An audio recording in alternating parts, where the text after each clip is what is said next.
pecado, sabendo que eu faço de errado. Como pode me amar assim? Como pode me amar, Deus, sabendo que eu sou falho e que o meu coração já não bate mais como já bateu? Como pode me amar, Deus, sabendo que eu fugiria se a porta estivesse aberta? Como pode me confiar e ainda me pega quando estou caindo e me abraça, quando estou chorando e segura as minhas mãos e me leva pra perto das chamas de amor que ardem em teu coração e não se podem conter. Como uma flecha que estoura em meu peito e me traz de joelhos enquanto eu choro. Tenho meu coração, minha alma soluça quando eu percebo o contato de seus olhos com os meus.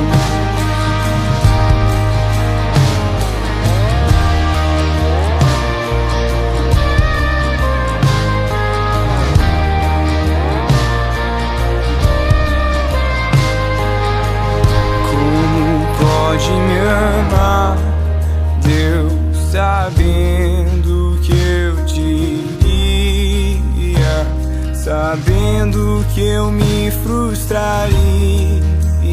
Como pode me amar assim? Como pode me amar, Deus, sabendo que eu te culparia pelo que não foi como eu queria? Como pode me amar assim? Como pode me amar, Deus, sabendo que eu me fecharia quando você quisesse entrar? Como pode me confiar e ainda me pega quando estou caindo e me abraça, quando estou chorando e segura as minhas mãos e me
pra te encontrar,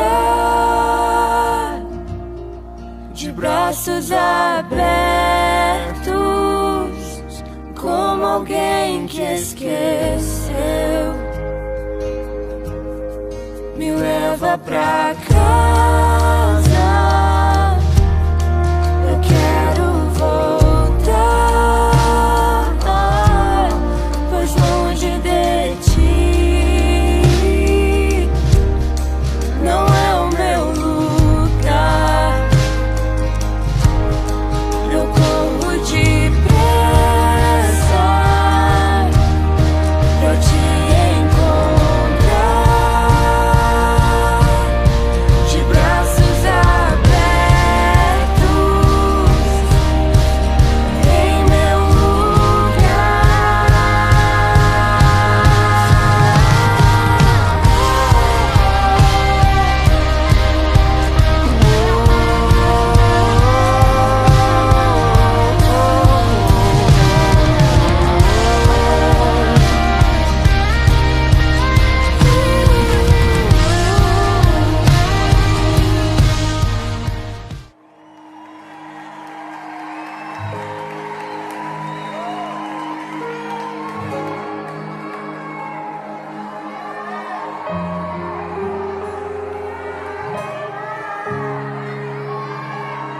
Você é bem-vindo aqui.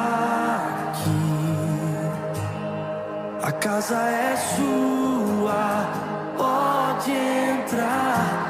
Me esvazio de mim,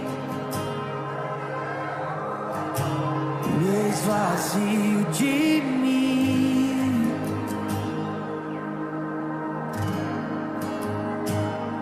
Sopra o teu vento aqui, toma o teu trono, vem reinar. Nós queremos te ouvir, oh, nós queremos te ouvir.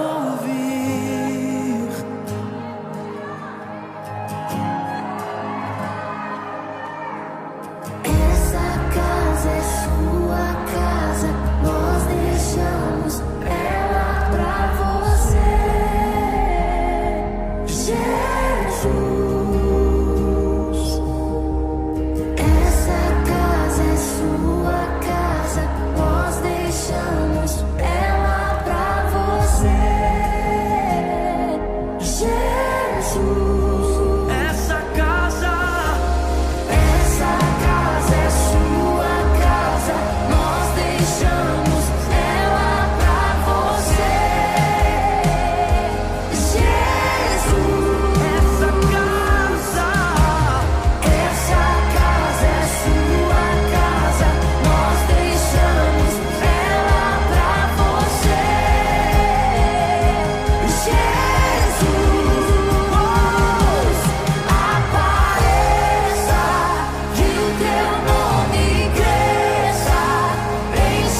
Olá, meus amados irmãos e irmãs da Primeira Igreja Batista no Cabo Branco e todos os que nos veem, que nos dão o prazer de estarem compartilhando conosco através da Vide TV, da Primeira Igreja Batista no Cabo Branco e também pela sua web rádio, além das redes sociais do Instagram, do Facebook e do YouTube. Sejam todos muito bem-vindos e estamos adorando a Deus como Igreja do Senhor, como igreja reunida, como igreja espiritual, como casa do Senhor, que nesse momento se envolve através das oportunidades que o Senhor nos traz através da tecnologia existente para esse tempo, para esse momento. Nós louvamos a Deus pelas possibilidades, nós louvamos a Deus por sua vida, pela sua família, nós louvamos a Deus pelos livramentos que Ele tem nos dado, nós nos solidarizamos com a dor e o sofrimento de todos aqueles que têm passado por verdadeiros martírios, por verdadeiros momentos tenebrosos, pelo vale da sombra e da morte, através desse momento difícil que estamos atravessando, não só aqui no nosso estado da Paraíba, não só no Nordeste, Brasil, mas no mundo inteiro. Essa dificuldade, esse aperto no peito, esse medo, esse espanto com um vírus que ainda não pode ser contido, mas que de todas as formas nós cremos está no controle de Deus, está nas mãos do Senhor e Ele tem tomado providências, Ele tem providenciado para que a sua igreja continue se multiplicando, crescendo, através do seu povo, dos que são chamados para levarem esta palavra de salvação em todos os quadrantes deste mundo, deste planeta. Nós louvamos a Deus e pedimos e rogamos ao Senhor que seja conosco, nos dando força, nos dando paz, nos dando alegria de viver, porque a vida é bela, a vida é encantadora, a vida é um presente de Deus. Vamos, portanto, começar o nosso culto de adoração a Deus, não só com as canções que já ouvimos, que cantamos, que fomos embalados, que elevamos o nosso pensamento a Deus, mas também com a oração de intercessão e em seguida com a ministração da palavra de Deus para o enlevo espiritual de todos e para conforto do nosso coração. Vamos, portanto, orar ao Senhor. Aonde você estiver, aquiete-se, feche os seus olhos e vamos, unidos em nome de Jesus, elevar a nossa prece aos céus. Ó Deus, nós te louvamos e te bendizemos, Senhor, por tua graça, misericórdia e por tantas maravilhas que o Senhor tem produzido, não somente conosco, mas com todos os que fazem parte desse mundo que o Senhor mesmo criou, que o Senhor mesmo mantém. Ó Deus, muito obrigado pela tua igreja.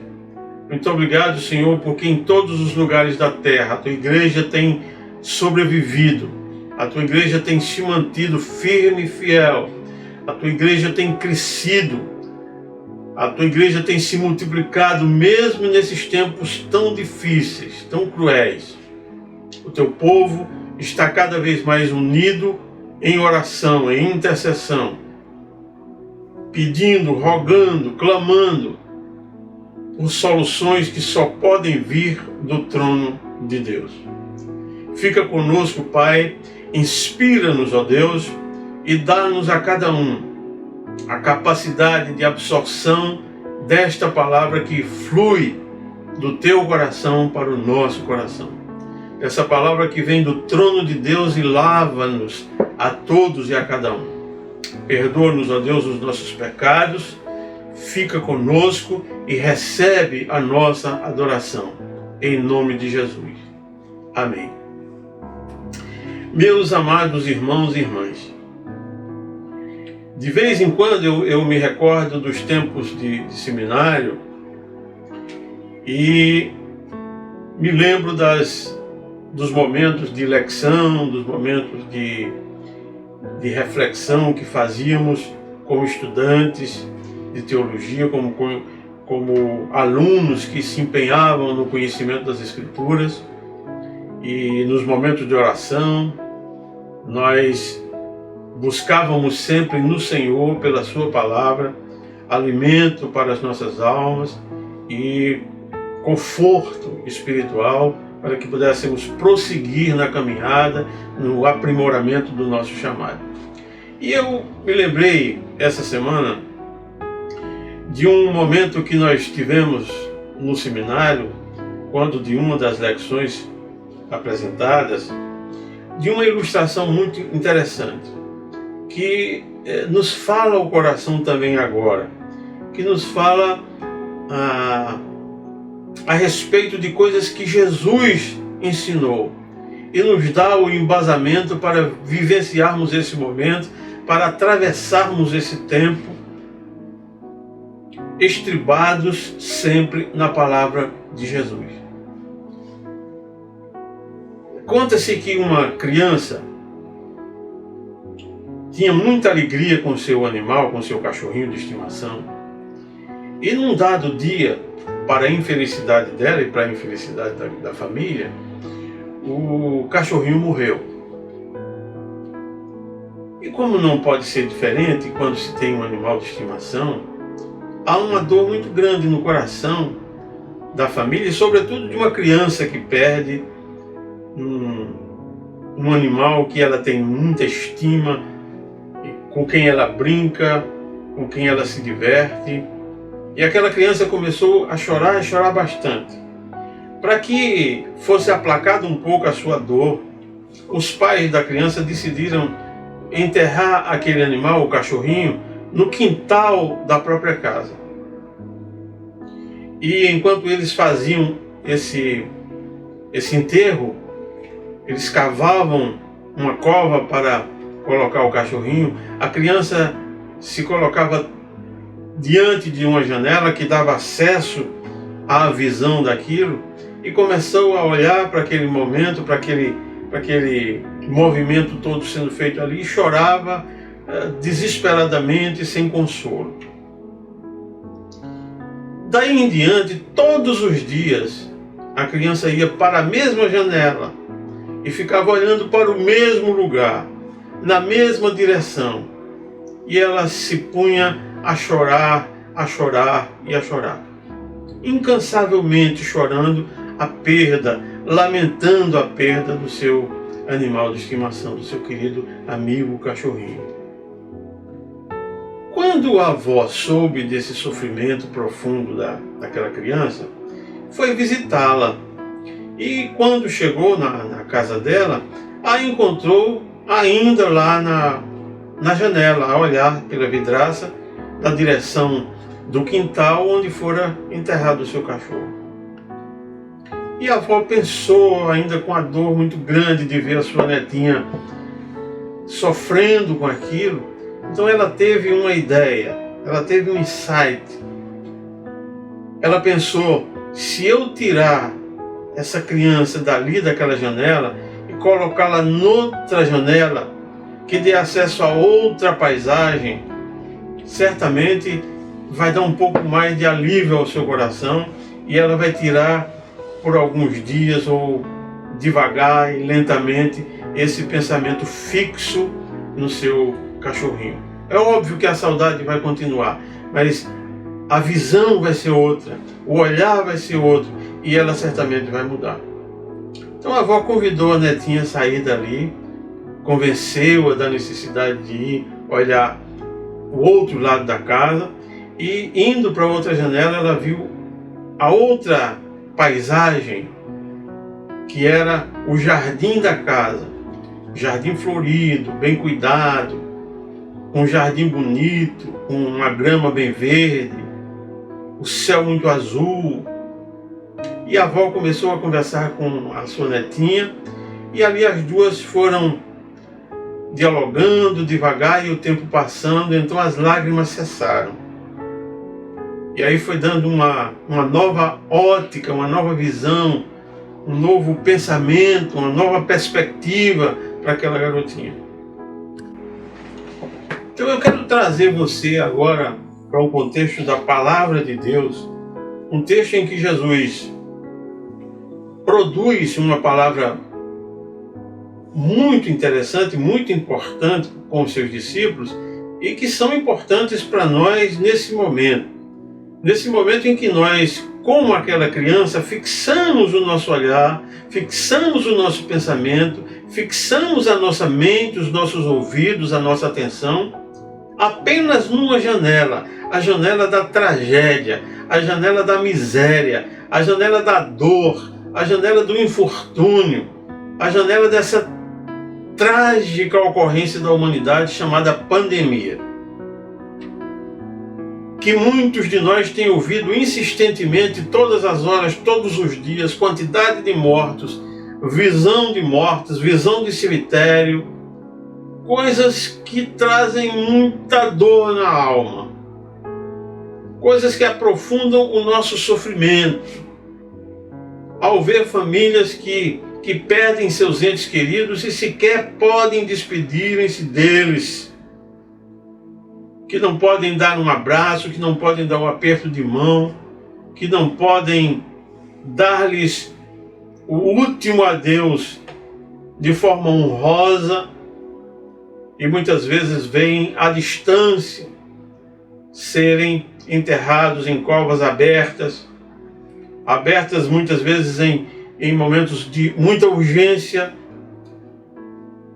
e não tem sequer o tempo de uma despedida honrosa. Então Jesus, em certo momento da sua caminhada, dos seus ensinos com os discípulos, ele diz o seguinte em Mateus capítulo 6, versículos 22 e 23. Preste atenção nesta palavra. Os olhos são a candeia do corpo. Se os seus olhos forem bons, todo o seu corpo será cheio de luz. Mas se os seus olhos forem maus, todo o seu corpo será cheio de trevas. Portanto, se a luz que está dentro de você são trevas, que tremendas trevas são. Irmãos, esse é um ensino duro, mas um ensino real, um ensino profundamente essencial para a nossa vida. Eu não sei quantos de vocês chegaram a assistir ao filme A Vida é Bela. É encantador ver que mesmo em meio ao sofrimento, mesmo em meio a todas as dificuldades e limitações, o protagonista daquele filme, daquela película, tira forças de dentro de si mesmo para olhar a vida de outra forma e para dar àqueles que estão circunstantes no seu universo, vivenciando com ele, uma conotação diferenciada, a fim de que não vivam somente alimentados pela dor. Então perceba a grandeza desse ensino de Jesus. Se os seus olhos, se os nossos olhos forem bons, eles vão começar a olhar para horizontes novos, horizontes diferentes, janelas diferentes. Eles vão buscar alcançar o infinito, eles vão elevar os olhos para o infinito, para os céus, de onde nos vem o socorro, que o nosso socorro vem de Deus que fez os céus e a terra. Então Jesus diz: se os seus olhos forem bons, todo o seu corpo será luminoso. Isto é, se a nossa visão está direcionada para coisas boas, interessantes, bonitas, a vida é feita de muita beleza. a vida é naturalmente bela, é esplêndida, é maravilhosa. Veja como isso é real. Jesus Cristo diz o seguinte: qual de vocês, por mais esforço que façam, podem se vestir como os lírios do campo, que eles se vestem muito mais belamente do que toda a pompa e riqueza com que se vestiu Salomão. E é a nós, e não aos lírios do campo, a quem Jesus, a quem o Senhor trata com zelo, desvelo, amor profundo. Então é preciso, irmãos, que a gente tire o nosso olhar das profundezas da lamentação, da dor, da tristeza, da inquietação, e perceba a quantidade de beleza que há em nosso derredor, oferecida por Deus, o Criador de todas as coisas. Porque se os nossos olhos estiverem olhando a direção certa, o nosso corpo estará saudável. Porque aquilo que entra pelos nossos olhos, que são capturados pela nossa visão, enchem o nosso coração. E nós precisamos, nesse momento, mais do que nunca, de alegria, de satisfação, de conforto, de consolo. E Jesus está nos trazendo isso através dessa sua fala.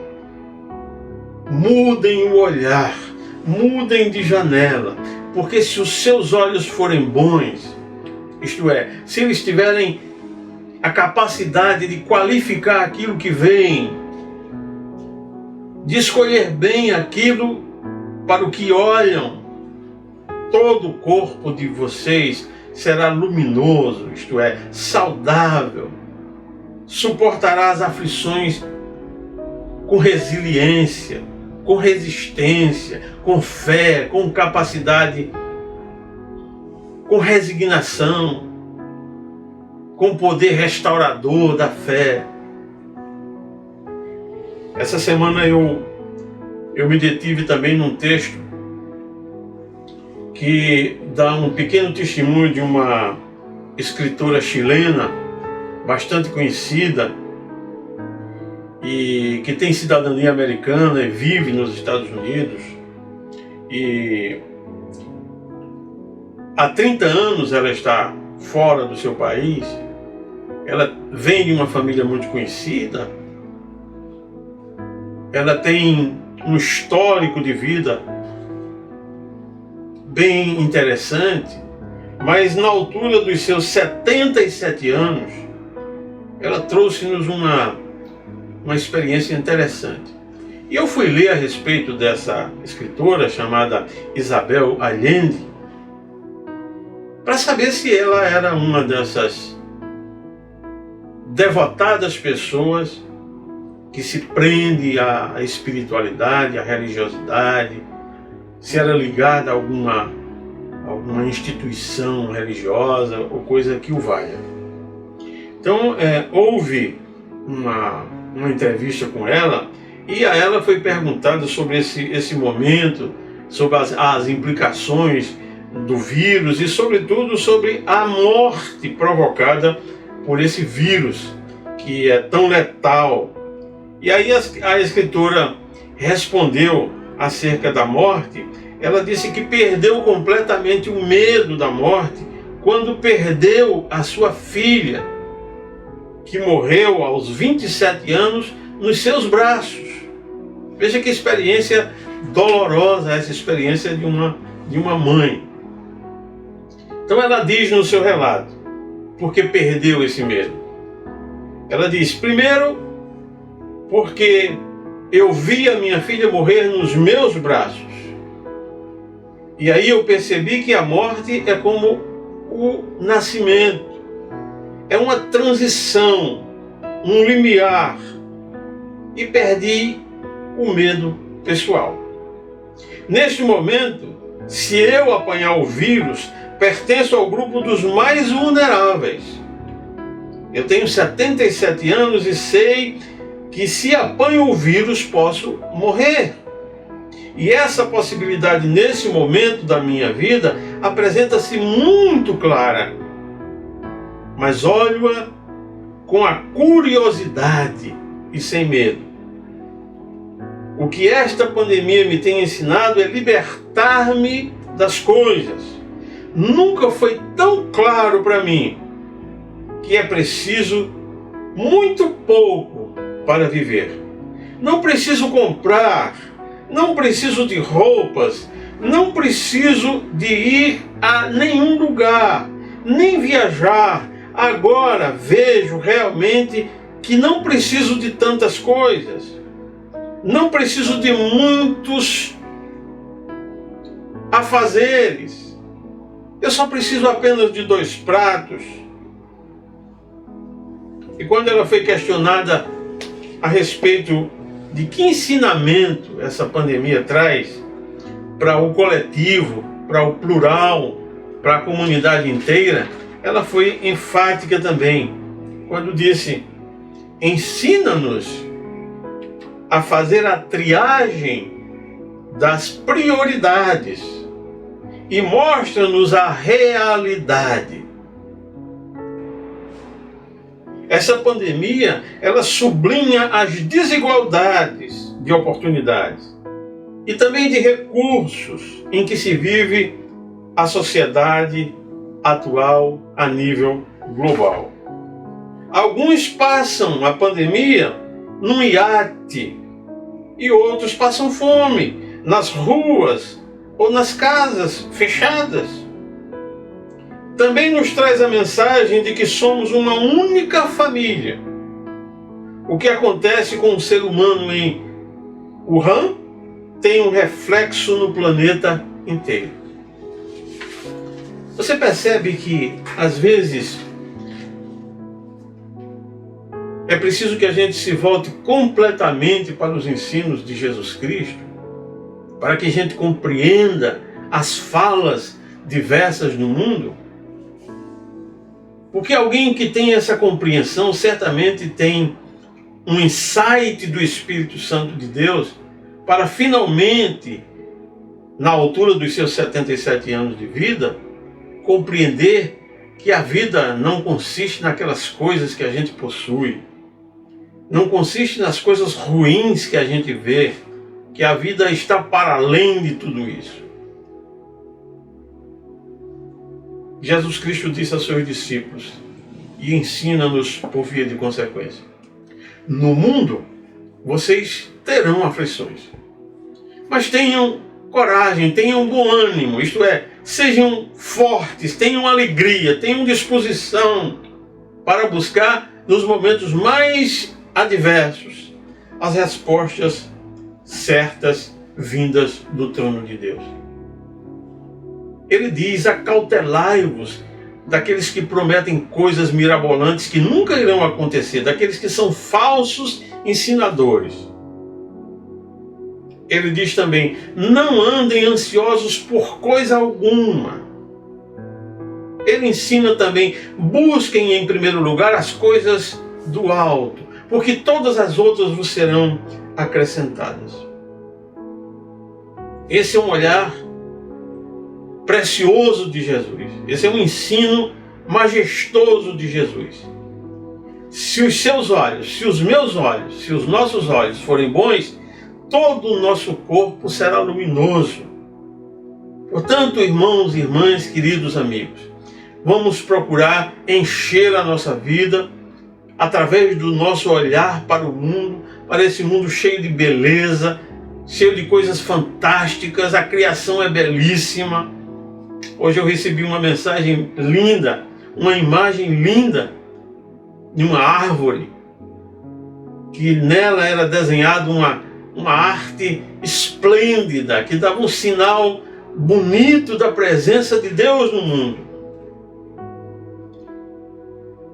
Quando a gente olha paisagens de rios, florestas, de mares, de animais marinhos, de animais selvagens, de montes, de caminhos, de estradas, a gente vê claramente a presença de Deus. Quando a gente eleva os olhos para o alto, a gente vê o infinito, as nuvens, o azul dos céus, a gente percebe a presença do Criador. E a gente lembra naturalmente do Salmo 19, quando lá está escrito que um dia discursa a outro dia, um dia fala a outro dia. E não há palavras, há imagens. E nós olhamos para essas imagens, para essas paisagens, e olhando com esse olhar bonito, com esse olhar profundo, com esse olhar cheio de fé, de esperança, de expectativa, um olhar que começa no coração de Deus. Porque essas palavras são ditas pelo próprio Deus, o nosso Senhor Jesus Cristo, o Emanuel, o Deus conosco. Se os vossos olhos forem bons, todo o vosso corpo será luminoso.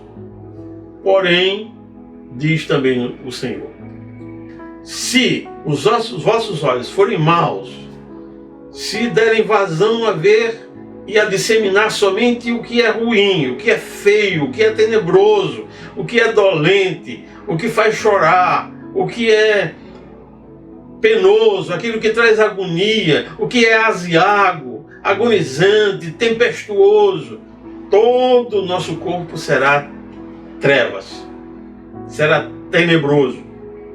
E não é isso certamente que nós desejamos. O que nós queremos, na verdade, é a felicidade. E a felicidade tem nome. A felicidade é Jesus Cristo. Ele disse que todos os que o acompanharem serão chamados de bem-aventurados. Todos os que choram serão consolados. Todos os que estão temerosos pelo dia de amanhã acham socorro no Senhor. É tempo de não vivermos mergulhados no caos desse mundo, nem de darmos ouvidos excessivamente às notícias que são veiculadas a todo momento. Como aquela garota da janela, saiamos